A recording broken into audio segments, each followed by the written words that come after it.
a primeira cidade que ele chega lá na Macedônia, aleluia, e na visão que ele teve desse homem lá da Macedônia, o homem dizia para ele: passa a Macedônia e ajuda-nos. E aí ele, depois dessa visão, ele conclui que era para Macedônia que Deus queria que ele fosse. E aí então começa esse versículo que a gente leu, que ele estava em Troade, que é aquela famosa Troia. Lembra da história de Troia, do cavalo de Troia? É exatamente essa região aqui que hoje fica ali na Turquia. E aí então ele e os seus companheiros, e aqui em Troade entra na equipe dele quem? Pela primeira vez aparece na equipe dele o médico amado Lucas, que inclusive é o autor desse livro de Atos dos Apóstolos e também do Evangelho de Lucas, o Evangelho que vem o seu nome. Então agora já são 4 nessa segunda viagem missionária que o apóstolo Paulo está empreendendo. É ele, Silas, Timóteo e agora também o Dr. Lucas. Pois bem, então eles navegam para o continente europeu, chegam lá em Filipos. Agora versículo 13. Aí tá bom, o Espírito Santo te deu a direção, você já sabe para onde você deve ir, qual é o lugar que você tem que estar pregando a palavra, aí você está exatamente no lugar. Aí chegou lá no lugar e as coisas agora vai ser feitas do teu jeito, porque foi o Espírito Santo que te dirigiu para ali, e todo mundo agora vai ter que fazer as coisas do teu jeito, porque você vai fazer as coisas acontecer do teu jeito. Não, ainda não é assim não. Por que não? Porque veja só o que vai acontecer quando Paulo está lá em Filipos. Versículo 13 de Atos 16. Vão conferindo aí comigo, irmão. Amém? Você não quer só Bíblia? Então tem que pegar a Bíblia e mergulhar comigo na Bíblia. Não tem que ficar aí só escutando não. Vai conferindo aí. Seja como o povo de Bereia. A Bíblia diz que eles foram mais nobres do que todos os outros que Paulo, aleluia, pregou o Evangelho. Por que a palavra de Deus chama eles de mais nobres? Porque eles conferiam nas Escrituras tudo aquilo que Paulo ensinava, tudo aquilo que Paulo pregava. Então, eles iam examinar. E Jesus mesmo falou: examinai as Escrituras. Então vamos examinar junto? Então Paulo está em Filipos, Paulo já está lá na Macedônia, né? Filipos pertencia à Macedônia, era uma colônia romana ali na Macedônia. E agora nós vamos ver qual é a primeira coisa que ele faz estando lá na Macedônia, conforme foi a direção do Espírito Santo para ele poder pregar o Evangelho. Então vamos lá, versículo 13. E no dia de sábado saímos fora das portas para a beira do rio, onde se costumava fazer oração. Então a primeira coisa que o servo de Deus vai fazer é procurar um lugar para oração. Porque antes de você sair para pregar, você tem que orar. Orar para quê? Para Deus te dar a direção. Aleluia. E quando você está no lugar que Deus quer que você esteja, você tem que estar ali também em oração. Você não pode abrir mão da oração em momento nenhum. Aleluia. Porque é através da oração, aleluia, que vem a direção, a unção. Aleluia. Para você poder servir a Deus da maneira como Deus quer e poder ter os frutos, aleluia, para o reino de Deus. Então tá bom. Paulo chegou na Macedônia, num lugar chamado Filipos, uma colônia romana, e agora ele procura a beira lá de um rio para orar, né? Ele vai lá orar, eles e os companheiros dele. E ali, naquele lugar, se juntou algumas mulheres.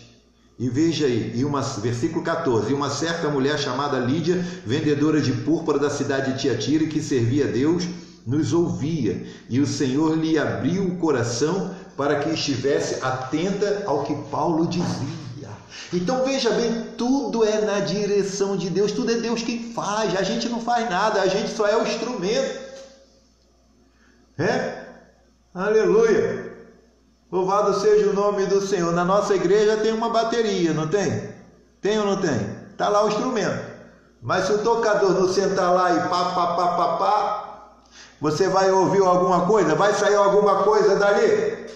Fala sério, irmão, vamos falar sério. Está a bateria lá, hein? Se o baterista não sentar, não pegar as baquetas e você vai escutar algum barulho de lá?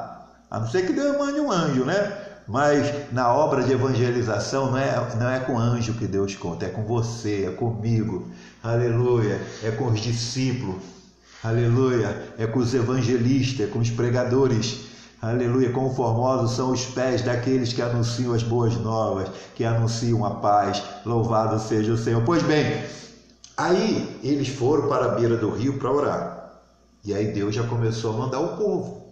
Então veja que tudo está no controle de Deus. Eles estão lá na beira do rio em oração, daqui a pouco aparecem umas mulheres e eles então entendem que já é a hora então de começar a pregar. E aí no meio daquelas mulheres tem uma chamada Lídia, e diz aqui o versículo 14 que eu acabei de ler, e vou ler novamente o trecho aqui, que diz o seguinte: e o Senhor lhe abriu o coração para que estivesse atenta ao que Paulo dizia.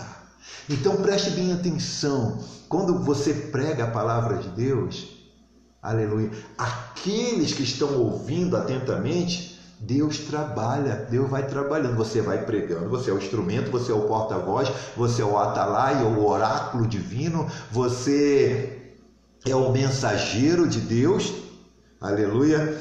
E aí, à medida que você vai pregando, aí Deus vai vendo os corações que estão ali, daquelas almas que estão te ouvindo. E aí quando Deus vê que alguém está atento ao que você está pregando, olha como é que acontece, irmãos, a obra de Deus. Aí quando Deus, encontra um coração atento, sabe? Aí Deus vai, abre aquele coração, para que a palavra de Deus dele entre naquela vida. Foi exatamente o que aconteceu com Lídia, lá em Filipos, quando Paulo pregou o evangelho pela primeira vez na Europa. Essa foi a primeira pregação na Europa, e nós já vamos ver o primeiro fruto. Ela foi a primeira a se converter, porque tudo aconteceu conforme a vontade de Deus. Deus quer que você vá até os confins da terra pregar a palavra dele, mas você não tem que ir, sabe?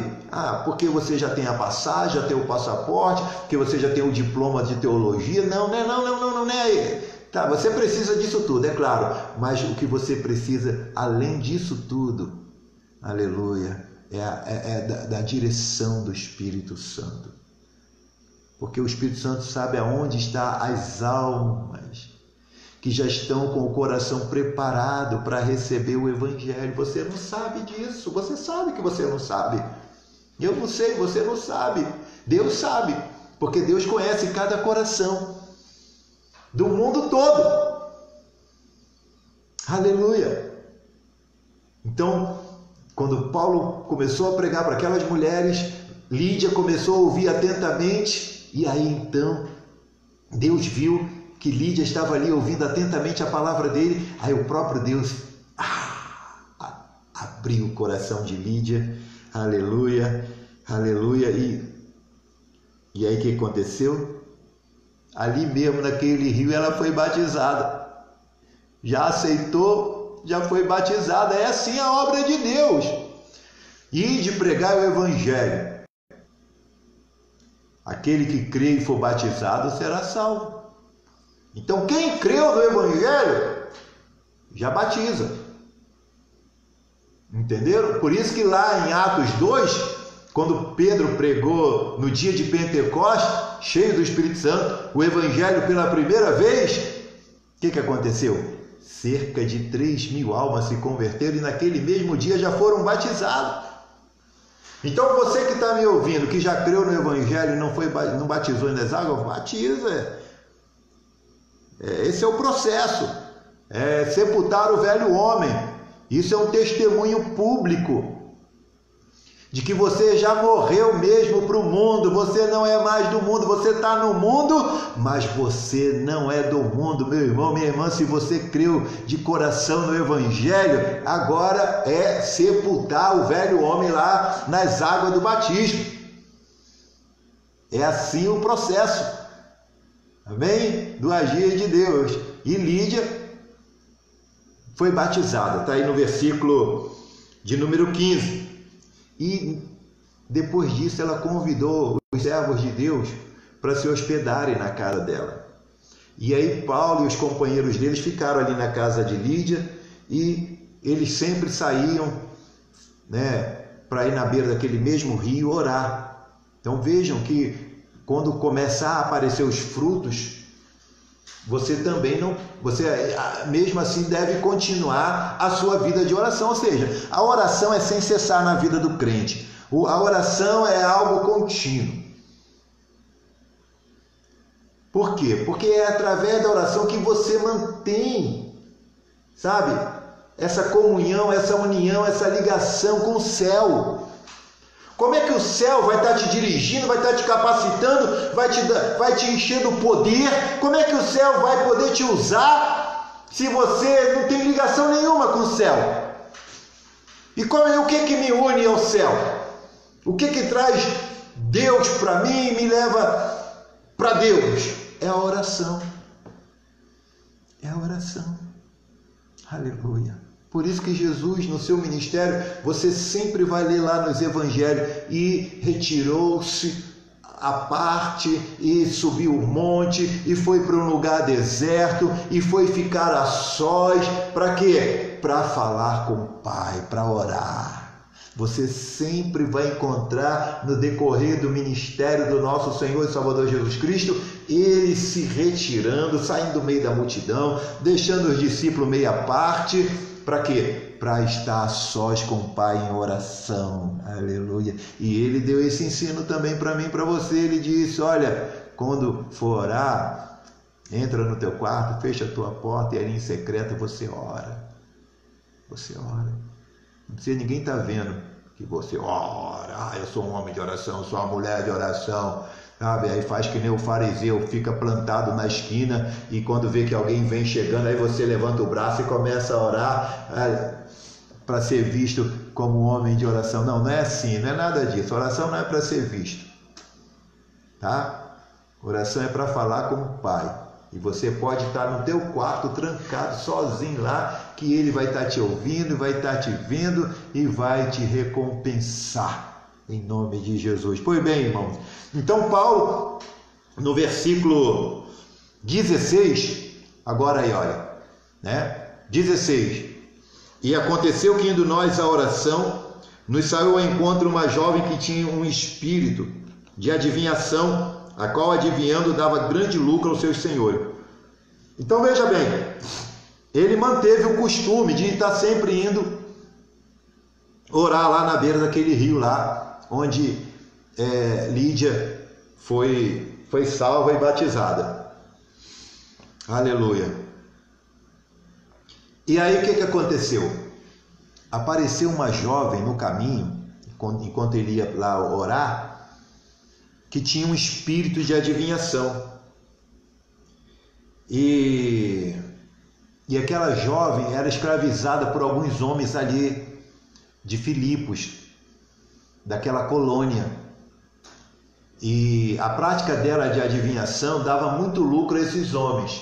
Ou seja, esses homens eram uma espécie, como a gente pode falar hoje, de cafetão. Eles ganhavam dinheiro com a prática de adivinhação daquela jovem. Aí Paulo e Silas e os seus companheiros indo lá para o rio orar, versículo 17. Esta, seguindo a Paulo e a nós, quer dizer, Paulo, Silas, Timóteo e Lucas, clamava dizendo: estes homens que nos anunciam o caminho da salvação são servos do Deus Altíssimo. Então, ela fazia isso todas as vezes que eles passavam pelo caminho em que ela estava. Ela começava a clamar, a gritar em voz alta: estes homens que vos anunciam o caminho da salvação é servo do Deus Altíssimo. Só que o que estava usando essa jovem aqui era um espírito maligno, era um demônio. Era um demônio. E ela estava fazendo aquilo ali para atrair atenção para ela, não para os servos de Deus, para que, aqueles que acreditavam nas adivinhações dela pudesse, através disso, continuar crendo mais ainda nas adivinhações dela. E ela foi repetindo isso por vários dias. Aí o versículo 18: e isto fez ela por muitos dias, mas Paulo, perturbado, voltou-se e disse ao espírito, quer dizer, o espírito maligno que estava naquela jovem: em nome de Jesus Cristo te mando que saias dela. E na mesma hora saiu. Então veja só, Paulo ficou perturbado. Por quê? Porque todo dia aquele demônio ficava usando aquela jovem para falar as mesmas palavras ali para ele. E quem é que aguenta, irmão, irmã, né? Um demônio sempre gritando no nosso ouvido? Ninguém aguenta. E esse servo de Deus, então, um dia, ele se voltou para trás, quando ela via gritando atrás dele, ele disse o seguinte: em nome de Jesus Cristo, te mando que saias dela. E na mesma hora saiu. E aqui, pessoal, você vê, né, que o demônio, ele procura atrapalhar a obra de Deus. Por quê? Porque ele estava causando perturbação ao servo do Senhor. O servo do Senhor estava ali para orar, para pregar o Evangelho, para ganhar as almas para o reino de Deus, conforme foi a direção de Deus que ele recebeu lá em Troade, não é? Na visão que ele teve, que era para esse lugar que ele deveria vir, e Deus confirmou, salvando Lídia, e agora ele vai dar continuidade ao trabalho do Senhor ali em Filipos, mas aparece esse demônio no meio do caminho. Então, meu irmão, minha irmã, quando você está fazendo a obra e aparece dificuldade, pode ter certeza, é o diabo querendo atrapalhar você, é o diabo querendo te tirar da direção, é o diabo querendo que você não faça a obra de Deus. E aí que está a importância da oração. Mas como Paulo sempre estava ali em oração, ele estava sempre, né, sendo renovado, fortalecido, o poder de Deus estava na vida dele. E quando o crente anda cheio do poder de Deus, aleluia, ele tem autoridade para expulsar o demônio, como Jesus disse: em meu nome expulsarão os demônios, em meu nome expulsarão os demônios. Aleluia! Jesus disse: eu vos dou o poder para pisar serpentes, escorpiões e toda a força do maligno, e nada lhes fará dano algum. Então Paulo, como ele tinha uma vida de oração, como ele estava sempre buscando o poder de Deus, ele pôde então, dizer para aquele demônio que estava usando aquela jovem para a prática de adivinhação e que estava perturbando a vida dele: em nome de Jesus Cristo eu te ordeno que saia dela. E na mesma hora saiu. É o que acontece quando você está cheio do poder de Deus, quando você tem uma vida de oração. Se um demônio está te perturbando, se tem alguém endemoniado aí na tua vida, te perturbando, tirando a tua paz, atrapalhando você de servir a Deus, aleluia, busca o poder de Deus. Então, irmão, vai para a oração, não deixe isso ficar continuando na tua vida. Não, Deus não te chama para isso, para você, aleluia, virar um saco de pancada do diabo, não, que fica aí te molestando dia e noite. Não aceite isso. Creia que o poder de Deus é maior do que qualquer manifestação maligna contra você. Está aqui, aleluia. Paulo era um perseguidor da igreja, se converteu, foi cheio do Espírito Santo, manteve a sua vida em oração, e agora a gente vê aqui o poder de Deus na vida dele. Em nome de Jesus eu te ordeno que saia dela. E o demônio saiu. E aí qual foi a consequência disso? Os cafetões ficaram furiosos, irmãos. Que coisa terrível. Aquela menina, ela era escrava de um demônio. Os homens, em vez de ficarem felizes que ela foi liberta do espírito maligno, do espírito mau, eles foram com raiva. Por que ficaram com raiva de Paulo? Porque eles perderam a fonte de lucro deles. Eles perderam a escrava que dava dinheiro para eles. Ela, além de ser escrava do diabo, ela era escrava desses cafetões também. Aí o que acontece? Versículo 19. E vendo seus senhores que a esperança do seu lucro estava perdida, prenderam Paulo e Silas e os levaram à praça, à presença dos magistrados. Os caras prenderam Paulo e Silas. Então veja que o mundo é hostil para os servos de Deus. Vejam que o mundo não entende aquilo que Deus faz de bom na vida daqueles que estão oprimidos. Os homens prenderam Paulo e Silas e levaram ele aos magistrados, aos juízes, na praça principal da cidade. Então você fique ciente já disso. Você não vai ser só elogiado quando Deus estiver te usando, não. Presta atenção, irmão. Presta atenção, irmã. Escute bem. Você não fique achando que quando o poder de Deus estiver derramado na tua vida e você está expulsando o demônio e você está pregando e tem gente se convertendo e batizando nas águas através do teu ministério, e não pense que vai ser só tapinha nas costas e elogio, não. Vai ter gente que não vai estar gostando nada disso. É isso mesmo. Por exemplo, você vai pregar para um traficante. Você vai pregar para um traficante. Você vai lá na boca de fumo, prega para ele, aí ele aceita Jesus, se converte, aí ele começa a andar junto contigo, agora ele começa a andar com o povo de Deus, e aquela turma dele lá do tráfico lá, os que forneciam a droga para ele vender no bairro, na boca de fumo dele. Você acha que vai querer perder o comparsa? Assim, vai ter retaliação. Eu vi isso acontecer muitas vezes lá nas favelas. Tem retaliação.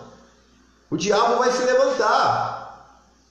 Por quê? Porque você está destruindo a obra do diabo. Deus está te usando para destruir as obras do diabo. Então fique ciente disso, irmão e irmã, porque vez ou outra eu sempre vejo crente que quando surge a luta, quando o diabo se levanta, aí já começa a esmorecer. Eu não sabia que era assim, tão difícil, tem tanta gente contra mim, tem tanta gente se levantando contra, eu acho que eu vou ficar quietinho no meu lugar, sabe? Você é só crente de banco, pelo amor de Deus, onde está escrito na palavra que Deus chama alguém para ser crente de banco? Me mostra aí, coloca aí, tá aqui, pastor. Na minha tradução, que Deus chama também crente para ficar só sentado no banco da igreja. Não tem nada disso na Bíblia. E de fazer discípulos de todas as nações. Como é que você quer ficar só sentado no banco se a ordem é para você ir fazer discípulo em todas as nações? Em todas as nações. Se você nem saiu ainda do teu bairro, como é que você já quer, cansado da luta, das provas, dos levantes do inimigo, já quer só ficar sentado no banco? Pelo amor de Deus! Aleluia! Que servo é você? Que soldado de Cristo é você? Eu estou dizendo isso, irmão, porque o Espírito está me usando aqui. Porque Ele sabe o que você fala quando a luta chega. Ele sabe que você quer parar com tudo, quer abandonar tudo. Então veja que por expulsar um demônio, os servos de Deus aqui foram presos, foram levados para os magistrados. E vamos ver a sequência aqui do que estava acontecendo com Paulo e Silas lá em Filipos. E versículo 20 aí de Atos 16, continua com a Bíblia aberta aí, vamos ler junto. E apresentando-os aos magistrados, disseram: estes homens, sendo judeus, perturbaram a nossa cidade. Além de tudo, além de cafetão, os caras eram mentirosos ainda. Pelo amor de Deus, é o que tem no mundo. É o que tem no mundo. Gente mentirosa, gente injusta, eles não cometeram crime nenhum para serem presos, para serem levados a um tribunal, a uma audiência pública. Não. Então, é o que acontece, irmão. Quando você está na direção de Deus, quando você está fazendo aquilo que Deus te mandou fazer, não pense que agora vão me levar no restaurante mais caro da cidade, para comer a melhor comida da cidade. Agora vão, em vez de eu estar lá na casinha simples de Lídia, agora vão me colocar no hotel mais chique da cidade, porque eu sou homem de Deus. E agora, se alguém quiser minha oração, vai ter que vir me buscar de camelo, porque eu não ando mais a pé. Tem gente que acha que fazer a obra de Deus é assim, né? Tem uns caras assim, que se você chamar ele para pregar na tua igreja, tem que mandar uma limusine buscar no aeroporto, você tem que pagar a passagem de avião, você tem que reservar a melhor suíte no hotel pro cara, porque senão ele não vem trazer a palavra de Deus para você. Então, para mim, isso não passa de um monte de babaca, de idiota que não aprendeu nada ainda a servir a Deus. Mas veja que Paulo e Silas aqui, aleluia, expulsaram o demônio. E não foi parar em hotel 5 estrelas, não. Eles foram parar na prisão. Injustamente. Por quê? Porque estavam incomodando o inferno. É o que acontece.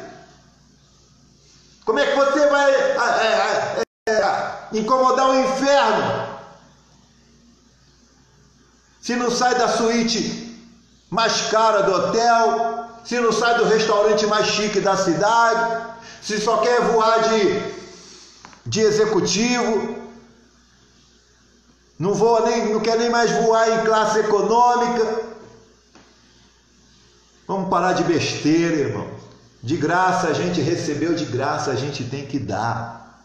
E aqui está os servos de Deus, aleluia, de graça, servindo a Deus, pela graça de Deus, para que o mundo conhecesse a graça de Deus e através da graça de Deus fossem salvos pelo evangelho da graça. Aleluia! São presos. Vamos agora. E aí os mentirosos falaram, né? Que eles estavam perturbando a cidade, que Paulo e os companheiros deles estavam perturbando a cidade. É versículo 21 agora. E nos expõe costumes que não nos é lícito receber, nem praticar, visto que somos humanos. Então contaram um monte de lorota ali. E é o que acontece, irmãos, neste mundo, sabe? Nos tribunais, tem muita mentira. Quando um quer prejudicar o outro, fica falando mentira lá na frente dos juízes.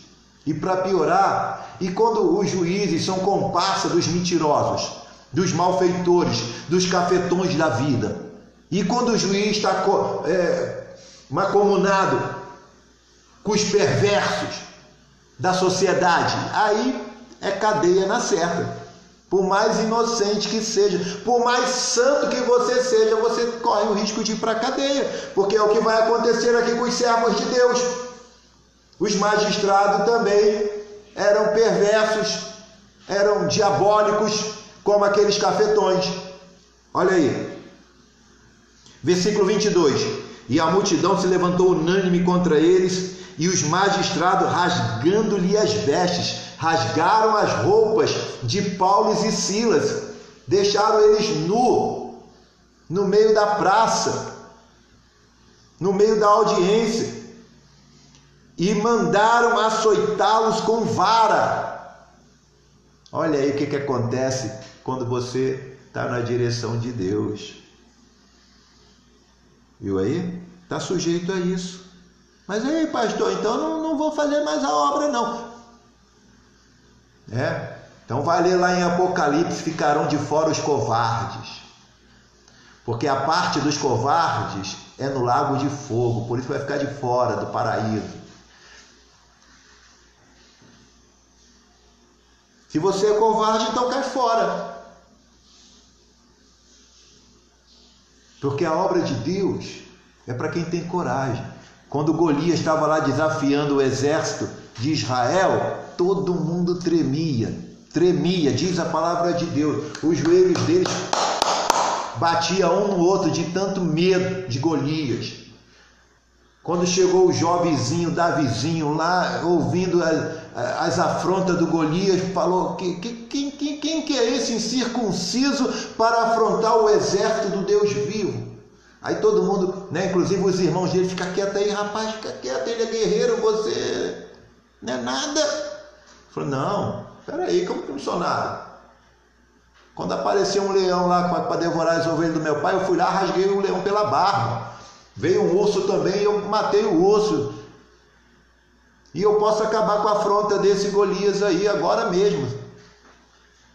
E aí levaram ele para o rei Saul, que era outro medroso. O rei, mas você não pode, ele é um guerreiro, ele é um combatente, você é franzino, você é pequenininho, você não pode. Que não posso o quê? Eu, rei, presta atenção. Eu sirvo o Senhor dos Exércitos, rei. Aí o rei Saul botou a armadura dele em Davi. Aí ele foi andar com a armadura de Davi e não conseguiu. Davi foi andar com a armadura de Saul e não conseguiu. E teve que tirar aquilo. O que significa isso? Que roupa de desviado não cabe em crente que está em santidade, está na presença de Deus.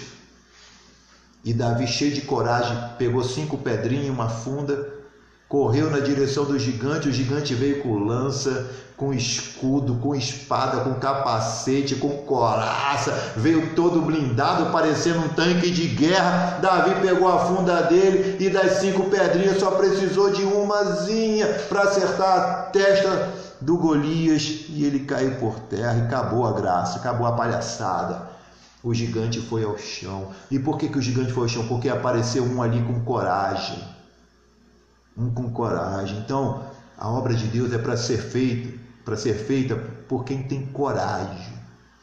Se você vendo aqui o que aconteceu com Paulo e Silas, e eu estou pregando para você nesta noite da parte do Senhor, que pode acontecer esse tipo de coisa, do inferno se levantar contra você, quando você começar a invadir o reino das trevas e ganhar as almas para Cristo e libertar as almas oprimidas e endemoniadas, pode ter certeza, o diabo vai se levantar, mas calma, não se assuste, irmão, não se assuste, irmã.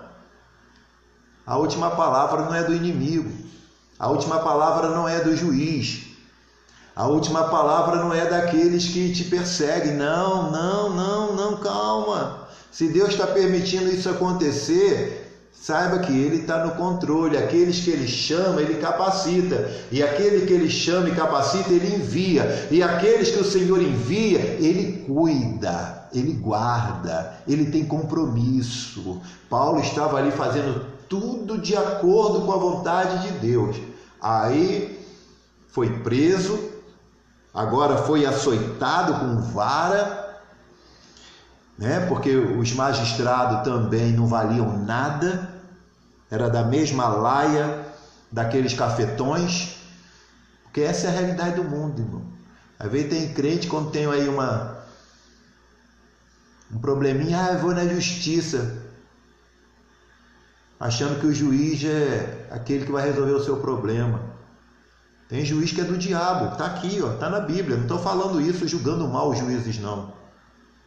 Eu creio que pode ter juiz bom no mundo, mas tem juiz que é do diabo e a Bíblia está revelando isso aqui. O próprio Jesus contou a parábola do juiz iníquo, que não fazia justiça na causa da viúva. Então não seja ingênuo, não seja bobo. Você tem que estabelecer o Senhor como juiz da tua vida. E quem está falando contigo é alguém que tem 53 anos de idade e nunca processou ninguém, nunca buscou. Eu nunca busquei meus direitos na justiça e olha que eu já fui muito injustiçado, já sofri muita perda no mundo, perdas grandes por injustiça e nunca levei ninguém nos tribunais. Por quê? Porque eu tenho um juiz que julga minhas causas. E eu sei que ele é infalível, a justiça dele é infalível. Agora, a dos homens pode ser falível, está aqui. Os homens de Deus eram inocentes e o juiz mandou açoitá-lo com vara. Misericórdia, com vara. Como é que o juiz toma uma decisão dessa? Se os servos de Deus não fizeram nada de errado, pelo contrário, fizeram um bem. expulsaram o demônio daquela jovem.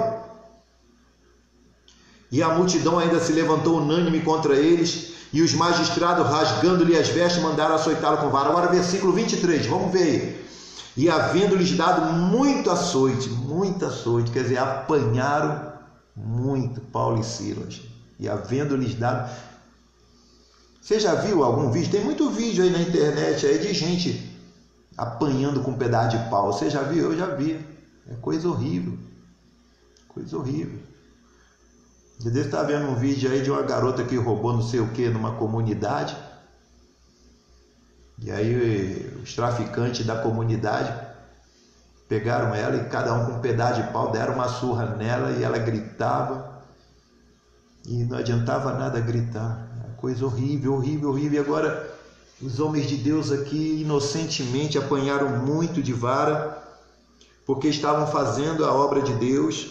Não esqueça disso. Versículo 23. E os lançaram na prisão, mandando ao carcereiro que os guardassem com segurança. Que os guardasse com segurança. Quer dizer, ainda botou ele numa prisão de segurança máxima. Versículo 24, o qual, tendo recebido tal ordem, os lançou no cárcere interior, jogou ele lá no calabouço. E lhe segurou os pés no tronco. Então veja bem, irmãos, tudo começou como? Paulo queria ir para a Ásia, o Espírito Santo não é para ir. Paulo queria ir para Bitínia, o Espírito Santo não para ir também não. Depois ele teve a visão de um homem da Macedônia dizendo para ele, passa a Macedônia e ajuda. Ele concluiu então que essa era a direção do Espírito Santo para onde ele devia ir pregar o Evangelho. Aí ele vai com os companheiros dele para lá, chega em Filipe, vai para um lugar de oração, ali na primeira pregação dele no continente europeu, a primeira mulher convertida chamada Lídia já é batizada. Aí ele continua o trabalho, indo sempre orar em primeiro lugar, e aí é interrompido, é molestado, perturbado por uma endemoniada. Ele expulsa o demônio da jovem que estava ali perturbando a vida dele. A moça é liberta, não é mais escrava de Satanás. Mas aí os cafetão dessa jovem prende Paulo e Silas, leva para o magistrado. Os magistrados que também não podiam estar sentados naquela cadeira de juiz, porque fizeram um julgamento totalmente errado, porque eles eram inocentes, mandou açoitá-los com vara, tirou a roupa deles em praça pública e dá ordem para o carcereiro colocar eles no tronco. E o carcereiro coloca eles lá no interior da prisão, com os pés acorrentados no tronco. E aí? Você olhando assim, falou, mas que Deus é esse que manda os servos dele para uma coisa dessa? Peraí, irmão, Você acha que acabou tudo aqui? Não acabou, não. Não acabou, não. Agora o versículo 25. E perto da meia-noite, eles estão lá no cárcere interior, aleluia, com os pés no tronco, acorrentados, feridos, porque apanharam muito de vara, aleluia. E aí, naquele mesmo dia, em que eles estão lá nu, ferido, acorrentados, perto da meia-noite, Paulo e Silas oravam e cantavam hinos a Deus. Paulo e Silas oravam e cantavam hinos a Deus. Quer dizer, você é crente desse jeito? Mas vamos falar sério, irmão. Vamos falar sério. Vamos parar de engano, de mentira, de faz de conta, dizer que é crente, sabe? Qualquer coisa você está abrindo a boca para murmurar, qualquer coisa você está abrindo a boca para dizer que não quer mais saber de igreja, que está deixando a palavra de Deus, que não crê mais. Vamos parar com essa palhaçada e vamos olhar para a palavra de Deus e vamos ver o que é ser crente mesmo. Esses dois aqui apanharam que nem condenados, inocentes, por fazer e por estarem fazendo a obra de Deus. E a Bíblia diz que perto da meia-noite eles oravam e cantavam hinos a Deus. Bendito seja o Cordeiro que na cruz por nós padeceu. Bendito seja o seu sangue que ali por nós ele verteu. Eles estavam adorando. Eles estavam cantando hinos a Deus. E agora, como é que você pode ser crente desse jeito? Sabe? Que fica triste, que fica amargurado, que não quer mais ir na igreja porque foi no mercado e o irmão fulano passou e não te deu a paz do Senhor. E isso te deixou muito tristinho, muito tristinha. E eu não quero mais saber de igreja. Por quê? Porque eu liguei para o irmão, liguei para a irmã e não me atendeu e nem retornou. E eu mandei uma mensagem no WhatsApp para o irmão, eu mandei uma mensagem para o pastor e ele visualizou e nem respondeu. Eu não quero saber mais daquela igreja não, que eu mando mensagem, eu mando vídeo pro pastor e ele não me responde, e ele visualiza e não diz nada. Não vai mais ser crente não, vamos parar de palhaçada, vamos ser crente de verdade, irmão e irmã. Acabou o tempo de perder tempo com palhaçada. Olha para a palavra de Deus, vamos seguir a palavra de Deus. Servo de Deus pode estar levando chibatada, pode estar sendo preso, pode o inferno se levantar e tá louvando, tá adorando, tá glorificando, porque sabe que bendito é o Cordeiro que verteu o seu sangue na cruz. Se não fosse o sangue dele, nem na cadeia você estaria. Aleluia, você já estaria no lago de fogo por causa dos teus pecados. Xarabassurianda lamandahas. Oh, lamachurianda lamandoramanahas. Vamos ser crente de verdade, irmãos. Vamos parar de perder tempo de frescura. Eu vou na igreja, tem gente que não olha para mim. Pelo amor de Deus, você está na igreja para servir a Deus ou para ficar recebendo o olhar de alguém? Sério, se é olhar, é só a gente colocar uma melancia na cabeça e andar pela rua. Aí a gente vai ser olhado, a gente vai ser visto muito. Aleluia, eu estou falando isso com carinho com você, com amor, porque Deus conta contigo. Porque o preço que Jesus pagou por você foi muito grande para você ficar tristinho, porque alguém não olhou para você. Porque alguém não te viu no mercado, porque alguém não te deu a mão, sabe? O preço de Jesus, o sangue de Jesus derramado na cruz não se compara com essa besteira. Isso é besteira. Os servos de Deus estavam levando varada, estavam presos, estavam sendo humilhados, estavam cheios de dores, e ao invés de estar ali, que Deus é esse que mandou a gente para cá para estar desse jeito? Não, aleluia, eles estavam lá, alvo mais que a neve, alvo mais que a neve, sim, neste sangue lavado, mais alto. E à medida que eles cantavam e oravam, Senhor, nós te damos graças, porque fomos achados dignos de sofrer pelo teu nome. Senhor, nós não merecíamos essa honra de sofrer por causa do teu nome, por causa do teu poder na nossa vida. Aleluia, que expulsou aquele demônio daquela jovem que vivia escravizada por Satanás. Senhor, nós te louvamos, nós te damos graça, porque o Senhor tem nos usado até aqui. E à medida que eles oravam e cantavam, bendito seja o Cordeiro, aleluia, bendito seja o Cordeiro, cantavam e oravam e cantavam, pá! De repente, o que aconteceu? Olha aí, versículo 25. E de repente sobreveio um tão grande terremoto, um tão grande, Deus sacudiu aquela cadeia. Aleluia! Deus abalou os alicerces daquela prisão. Aleluia! Agora é com Deus. Aleluia! Quando a luta vem, você não está sozinho, então você não precisa murmurar. Deixa que Deus está no controle, deixa que Deus está vendo, deixa que Deus tem a hora certa de agir, de manifestar, de causar um terremoto no inferno para te dar a tua vitória.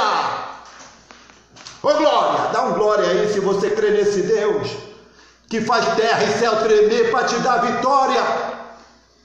Você crê nesse Deus? Em servo de Deus, em serva de Deus. Então dá um amém aí, dá um aleluia aí, põe aí no comentário o teu glória a Deus. De repente sobreveio um tão grande terremoto